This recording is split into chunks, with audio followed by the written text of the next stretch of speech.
सहज साधारण बातें कि भाई अच्छी बातें, रीत की बातें जो कान को प्रिय लगती है, कान को बुरी लगती है, ईगो हर्ट होता है, वैसी बात नहीं कर रहा हूँ मैं। सिंपल साधारण बातें जब हम घर में करते हैं तो उसका प्रभाव कम होता है। लेकिन वही बात साधक या साधु संत की जब कोई अच्छी बातें, आध्यात्मिक बातें है ना, उस पे चलने के लिए जब कहते हैं तो उसका सुनते तो है सब, हाँ हाँ बोलते, कोई विरोध नहीं करता है, लेकिन उसका प्रभाव कम होता है। लेकिन साधक का, साधु संतों का, वे अगर कुछ कहते हैं तो वो छोटी सी बात बोलते हैं, उसका प्रभाव बहुत ज्यादा। करनी और कथनी, अगर हमारी करनी और कथनी एक नहीं है तो हमारी बात का प्रभाव नहीं होगा। हमारी क्या, आप लोगों की क्या, मेरी बात का भी प्रभाव आप पे नहीं होगा। करनी कथनी अलग अलग अगर हो गई, बच्चे जो है माँ बाप क्या बोलते हैं वो नहीं सुनते, वो नहीं देखते। माँ बाप क्या करते हैं, कैसे जीवन जीते हैं, उसका बच्चों पर ज्यादा प्रभाव होता है। तो आप समझ के लेना इस बात अच्छे से कि आप जैसा जीवन जीते हो ना, आप घर में बैठ करके किसी की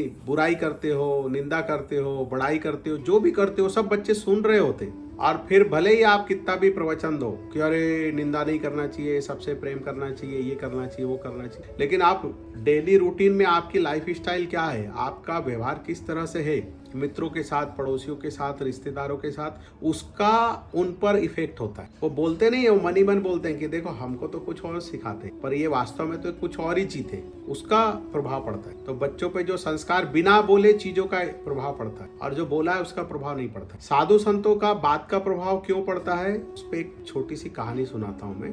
ये प्रश्न किया एक राजा ने कि इसका उत्तर लेकर के आओ। तो एक साधु आए और साधु ने कहा कि राजन, कुछ दिन मैं आपके महल में रहूंगा, मैं आपके प्रश्न का उत्तर देता हूँ। आपको जो है मेरी सेवा शुश्रूषा करना पड़ेगी जितने भी दिन में रहूंगा, और मैं आपकी सभा में आऊंगा, सत्संग करूंगा, प्रवचन दूंगा, और आपके महल में मैं रहूंगा, तो आपको आपके प्रश्न का उत्तर मिल जाएगा। राजा ने कहा ठीक है। तो अब वो जो संत है राजा के महल में आकर के रुके।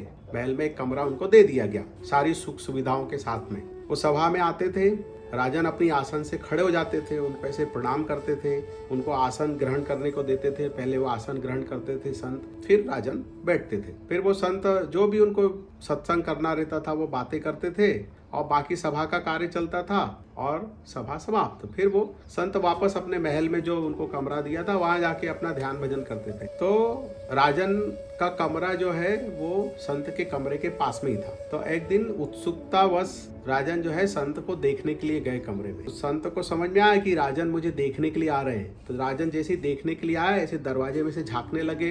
तो उसी समय संत ने क्या किया, एक चांदी का गिलास वहां रखा था, उठा के अपने झोले में रख लिया। राजा ने ऐसे दरवाजे में से, दरवाजे की फट होती ना, उसमें से ऐसा देखा, और जाने वाले थे तो रुक गए। उन्होंने देखा कि अरे वो चांदी का गिलास चुरा रहे, अपने झोले में डाल रहे। तो राजा को लगा कि संत बड़े अभाव में होंगे, गरीबी होगी, अभाव में है, इसलिए वो चांदी का गिलास रख लिया, चलो कोई बात। फिर राजन वापस चले गए। दूसरे दिन राजन फिर उनको प्रणाम करने के लिए खड़े हुए और उनको आसन ग्रहण करने को कहा, और फिर राजन बैठे बाद में, और फिर सत्संग हुआ, सब हुआ। इस तरह 4-5 दिन चला। 4-5 दिन क्या चला, जैसी राजन संत को देखने के लिए जाए और संत भाप ले कि राजन की वो कदमों की आहट से कि राजन मेरे कमरे की तरफ आ रहे हैं और वो देखने वाले हैं, तो वो ऐसा ट्यून मैच करते थे कि राजन झाके और उसी समय वो सोने का गिलास, नहीं तो कोई चांदी की प्लेट, या जो भी उस कमरे में सोने चांदी की महंगी वस्तुएं थी उसको उठा के वो झोले में डाल देते थे। अब 4-5 दिन हो गए, अब 5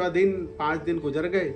अब 6वें दिन जब जो है संत महाराज जो है सभा में पहुंचे, तो राजन अपनी जगह से उठे ही नहीं, बैठे ही रहे। अब प्रणाम भी नहीं किया और आसन ग्रहण करने के लिए भी नहीं बोले। तो ये सब घटना हो गई। फिर वो ऋषि ने जो है कहा कि राजन, मैं आज आपके प्रश्न का उत्तर दे। और उन्होंने अपना वो झोला लाए थे, वो झोले में जो भी बर्तन सब चोरी करके रख लिए थे, उन्होंने चांदी का गिलास, सोने का गिलास, कटोरी वगैरह, वो सब राजन के सामने उड़ेल दी और कहा राजन ये सब आपकी वस्तुएं। और कहा राजन देखो, जब तक आपने माना था कि मैं संत हूँ तब तक आप मेरी बात बड़े ध्यान से सुनते थे, खड़े होकर के प्रणाम भी करते थे, मुझे आसन भी देते थे। लेकिन आपको जैसे ही पता चल गया कि ये सामान मैं चुरा रहा हूँ, तो आपका भाव बदल गया। तो आपने मुझे प्रणाम भी नहीं किया, जगह से भी नहीं उठे, मुझे आसन भी नहीं दी, बैठने के लिए कहा भी नहीं।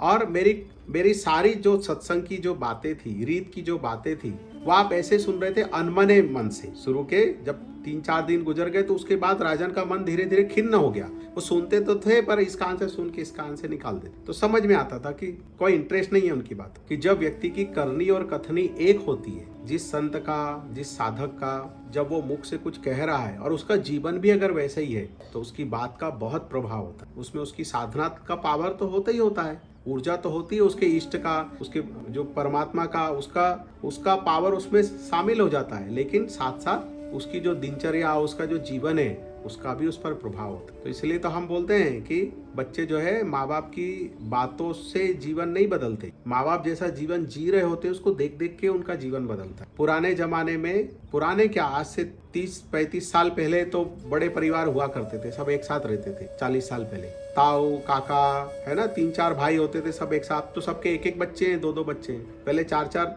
भाई होते थे। दादाजी दादी साथ में रहते थे। हमने भी हमारे दादाजी की सेवा की है। उनकी पीठ पे चलते थे, पीठ पे जब थक जाते थे तो रात को पीठ पे डंडा पकड़ के पीठ पे चलते थे। बोले पीठ कचोर दो, ऐसे बोलते थे। पीठ खोंद दो, बुंदेलखंडी में बोलते पीठ खोंद दो, कहीं हमारी पीठ कचर दो।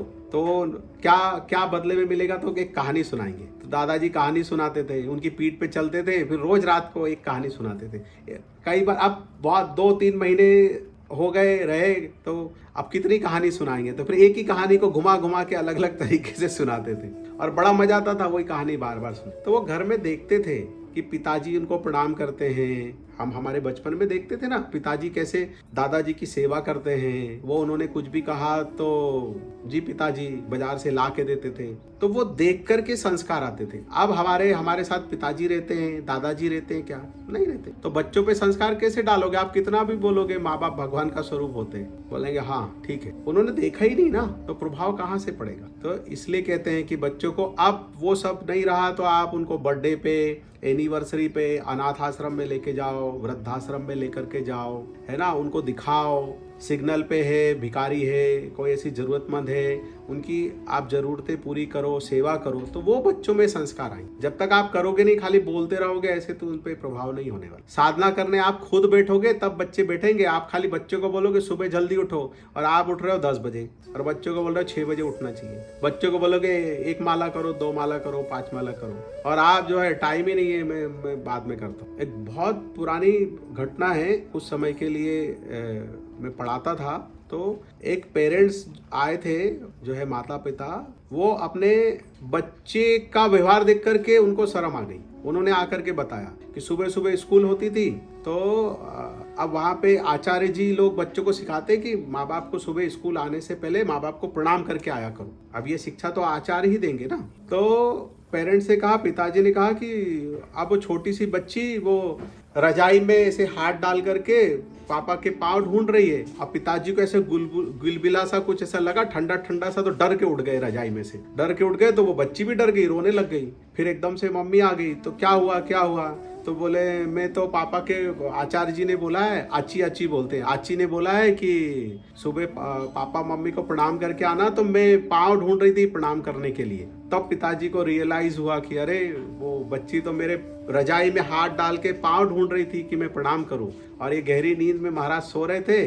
अब ठंडा ठंडा लगा, डर के कारण चिल्ला करके उठ गए। वो दिन का दिन है। उसके बाद फिर उन्होंने, वो बच्ची के उठने के पहले सुबह उठ जाते थे। तो आप बताओ, माँ बाप बच्चों में संस्कार डालते हैं कि बच्चे माँ बाप में संस्कार डालते हैं? बीच बीच में तो ऐसा जमाना आ गया कि बच्चे जो है ना सिगरेट पिए, ना गुटखा खाए, ना बच्चे दारू पिए, ना सिगरेट पिए, ना गुटखा खाए, और पिताजी दारू पी के आ रहे हैं। अब बच्चे बड़े हुए तो बच्चे बोलते थे पिताजी को कि आप पी करके आते हो, हमारी भी तो कुछ इज्जत है मोहल्ले में। ऐसे भी किस्से हुए हैं ना, कहानी हुई है ना। बच्चे मम्मी को बताते, मम्मी ऐसा मत करो, चुगलियां मत करो, इसकी बुराई मत करो, उसकी बुराई मत करो।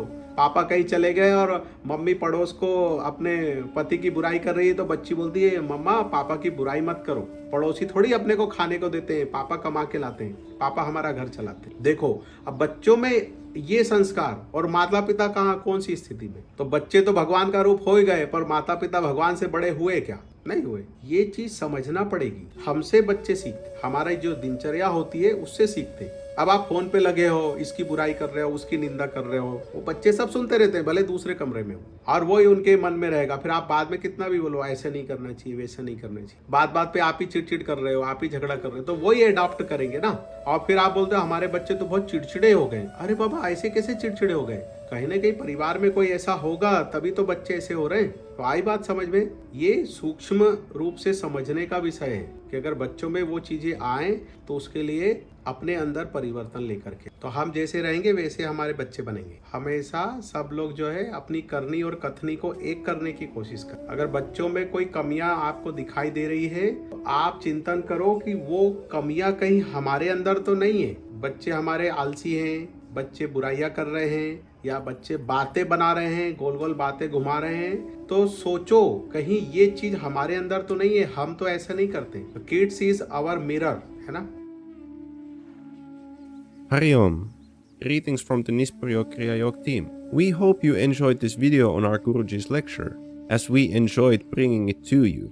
We have just started out making these videos, so if you have any feedback on what we could do better, please leave it in the comment section below or send it to our email. If you would like to be initiated into Kriya Yoga or to meet with our Guruji, you can find our contact detail in the description below. And of course, don't forget to like, subscribe and share this video with your friends and family, so that they can also have the chance on hearing our Guruji's sacred teachings. And if you would like any questions answered, please leave them in the comment section below and we will do our best to answer them there. Thank you for your time. This was the Nispriyog Kriya Yoga team. Jai Guru. Hari Om.